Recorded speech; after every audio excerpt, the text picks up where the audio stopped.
Save the pig! What the heck? A pig with a party hat. Hello, Mr. Piggy. The secret piggy.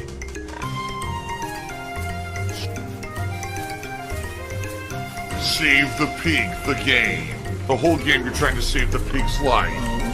Help! Thanks to anyone who supported the stream tonight. Anything is appreciated tonight, whether it be super chat, a membership, a gifted membership, or a tip. Thanks to anyone who does in any way. I would really appreciate any kind of support for the classics, the finale of Chrono Trigger. I hope you guys are enjoying it. I've always felt farewell. I'm crying. I'm crying because it's one of my favorite games and the music gets to me. I'm actually crying because it's the end of one of my favorite games. I'm a baby. I'm crying like a little baby. Like a little sissy. I've always felt farewells were best kept brief. The music, dude, the music gets to me in certain games. This is one of them that actually gets to me all the time. And by the way, I'm not sad or anything. I'm happy. It's a great game. It gets to me. It makes me feel emotional. Now, how am I going to do voice acting when I'm blubbering like a little baby? Hold on. Hold on, everybody. I'm a sissy. Sorry, I'm a 40-year-old sissy. Now I need more tissues just in case. Okay. Like, it's been tough. You know, my life has been tough over the last decade. It has.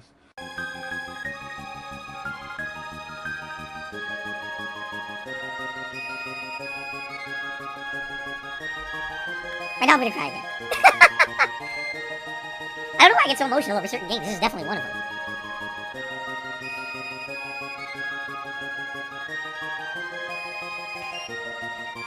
It's an awesome game for its time period, too, you know? Oh, man. It really got me. I didn't think it was gonna get me that bad. It got me good, man. I love this song. What do you think, Jasper Kitty? Jasper Kitty, would you like more Chrono Trigger, Jasper? What do you think, Jasper? What do you think, Jasper Kitty? You're not saying anything. Alright, guys. A very, very slow night for contributions. You know, it's pretty slow tonight when it comes to chips and contributions. I don't know what's going on with YouTube today. Like, my viewer count is very weird. Here's what I mean by that. Typically when I start the podcast, alright, it'll be around, say, between 100 200 viewers. As I was starting the podcast today, it said I had 90, which is weird, but then it skyrocketed and said I had 130, then it said I had 80, then it said I had like 100, and it's kind of been pinballing all over the place. And it never usually does that. And I've noticed this, it looks like viewership on YouTube, there's some weird way that it's changed the way that it's being calculated. It's just odd. And again, it doesn't really affect anything. But I just want you guys to know, if you're watching live and you're like, why does it say we have this many viewers? Then it's way low, then it's high, then it's low, then it's high. I don't know what's going on with it. I don't know if it's accurate or not. It's not a big deal. I broadcast for my audience every day, regardless if there's 5 viewers or 5,000. I really don't care. I'm just having a good time. So as long as it's working for all of you, and I did ask everyone in the chat, I said, the stream seems to be working correctly for everyone, right? Like, you can watch it, you can hear it. Everyone seems to say it sounds and looks the same. So I don't know what's up with the YouTube view counts bouncing all over the place this morning. If you're watching on demand, it likely is not going to affect you. Maybe it will. I don't know, because I don't know if, like, view counts on videos have also been affected. I told you guys, I'd say the last month to 2 months, I've noticed a distinct dip in viewership in my videos. I know that YouTube is a sinking ship. There's no way I could get DSP Gaming to grow. It's done. Even if I were to change the formula of what I do on DSP Gaming to be longer videos, edited videos, nothing's gonna work. But the weird part about that is, I haven't seen any decline in support or income. And what I mean by that is, like, my ad revenue has remained the same. My my membership revenue has remained the same or been better. So if I have less viewers, why would all my income be exactly the same? Doesn't seem to make sense, does it? You would think if you have a decline in viewership that you would have a decline in support, but I haven't. Which leads me to believe something's going on with YouTube, that maybe they changed the way that views are being calculated. It could be. I really don't know. It's also weird because, for example, the last couple of days we've had more people on stream, supposedly, to watch Mortal Kombat 1. I've seen my streams having 400, 500, 600 viewers, but the chat seems exactly the same. Which doesn't make sense. If we have hundreds more viewers, why is no one talking? That doesn't seem to make sense, does it? I'm just confused, but again, for me, I am a different kind of content creator than most. I'm making content for a smaller, more dedicated audience that likes what I do the way I do it, so it's curated content. You understand? I mean, obviously the videos on DSP Gaming don't do great anymore, and there's nothing I can really do about that. I mean, every video I put out with those playthroughs was getting tens of thousands of views, and the videos were 10 minutes long. I want you to think about that. In a given day, I would play GTA. Let's say I was playing San Andreas. I would play it for 7 hours that day. Each hour was 6 videos. Do the math. I was putting out 30 to 40 videos a day, and each video was getting 10,000 views. So in one day, I was getting about 500,000 views. And that persisted all summer.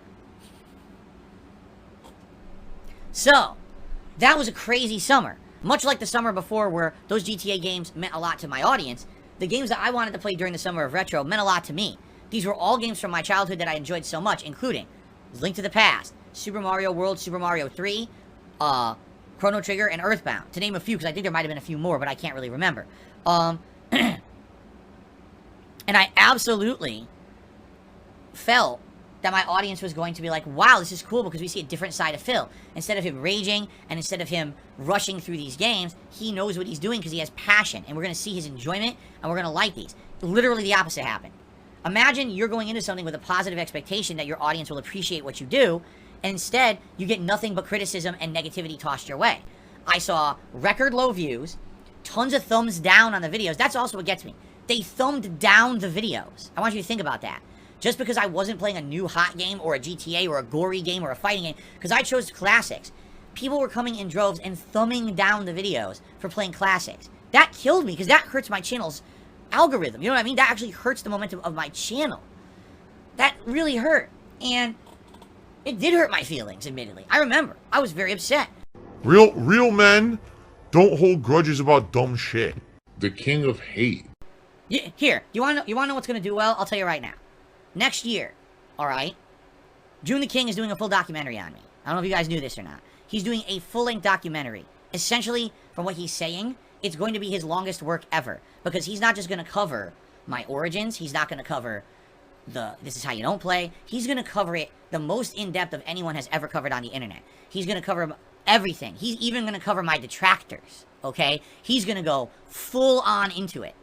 And the thing is, every time that he prepares to start work on it, something else happens. Like, he was planning on doing it earlier this year, and then the side-scrollers thing happened. And then the fucking Keemstar bullshit and the Lol Cow podcast bullshit happened. And it just kept going over and over. You know what I'm saying?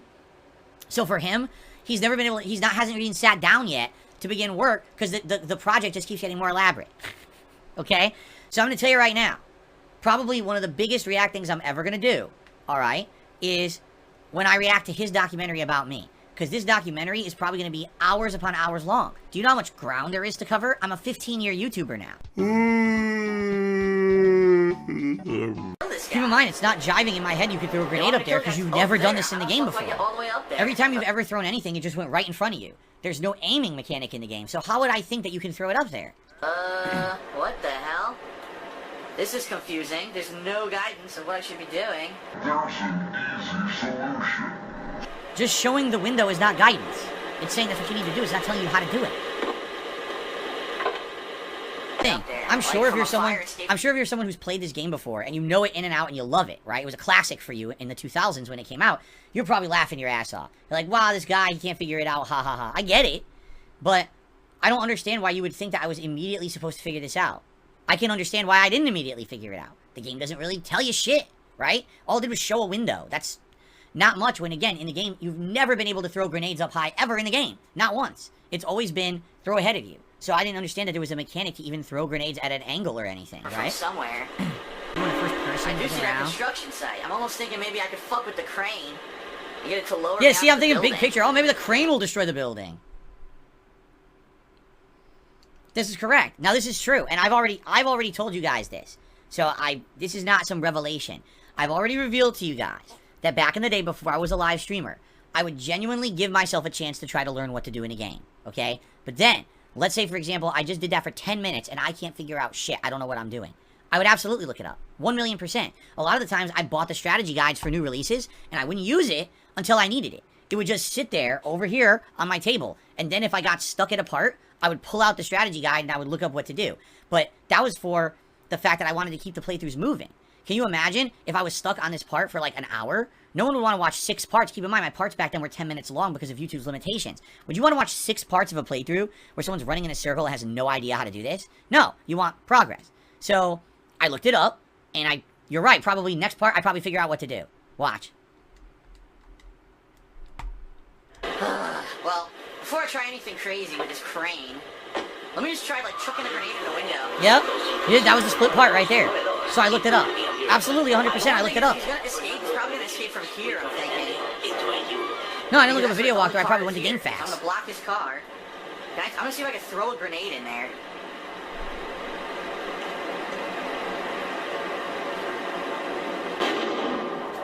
That almost worked. Give it up, this idiot was going to go over there and use a crane, then he looked up what to do and acted like he thought about it off camera. Give me a break. Acted like I thought about it off camera. I did? Did I say, oh, so I was contemplating this between the parts and I had a revelation to throw a grenade? No. But does people want to hear? Oh, I looked it up. Of course not. I'm trying to put out an entertaining playthrough for my audience. As you know, I have insanely thin skin. You're not going to tell people you're looking shit up, but this used to happen all the time. I would sometimes get stuck on an older game like this, and even like I said, sometimes newer games. A lot of the, like any Fallout game I played, I always bought the strategy guide. Any RPG, usually I bought the strategy guide. I had the strategy guides for almost every RPG I did back then, now that I'm thinking about it. When I went to GameStop, I would buy the game and the guide as like a package. You would save a few bucks if you bought them together or whatever. So I would usually do that all the time. But I would never say, oh, by the way, so between the parts, I pulled out my handy-dandy strategy guide and I looked it up. In this case, I didn't have a strategy guide. I guarantee you I used Game Facts, okay? But, again, what was the big deal? So you made a whole video about it, right? And what was your point? Was the playthrough entertaining? Did people watch it? Did they like it? So who cares if I looked up the solution to throw the grenade in the window? Who said in the playthrough, this is my high-level ingenious playthrough, where I figure out everything like I'm a high-level detective sleuth, and everything is determined on the fly because I'm the best player ever. Does it say that in the playthrough? Or does it say, GTA 3 playthrough part 57? Seems to me a lot of the issues people have had with me over the years are issues that they have because I was popular making these game playthroughs, but I wasn't good at the games. Meanwhile, oh, I've played this game and I'm the master and I know to do that right away. Why does this idiot get views playing the game poorly? And this is how You Don't Play was born. Because all they wanted to do was make fun of me because I was popular for not being good. There was not a valid point in this video yet. I didn't see a valid point in that video at all. What was the criticism exactly? I don't get it. And the thing is, if you enjoyed the video, because a lot of people watched my videos back then for this kind of thing. It's funny, Phil didn't figure it out. If I played a game at every single moment, I just figured everything out right away, would it be entertaining? Take a look at my Armored Core 6 playthrough that I did recently, where I pretty much completely turboed through the game and was one-shotting everything. Everyone complained it was boring, right? So you probably have more fun watching me fail first. So what's the problem with the video besides it was popular and you don't think that I deserve popularity? You're jealous. Exactly. Let's continue. I'm the one. I'm the one with the successful YouTube channel. Me, Reed. There's still this back here. And it's still in the back of my neck, the back of my head, the back of my mind, and it's always telling me it's WWE Champions time. I love it. I love it. Is a mobile game addict. Phil has indoctrinated children who send him money, blatantly milking for money. It's a money pit. It's gone, just gone like that. In an instant, fucking gone. I just care about money. I just can't help it. I eBay. Contributions are mandatory, but I need your help. I am appealing directly to you. No decency, no respect, no common sense, no fucking maturity. Is the guy who just doesn't get reality.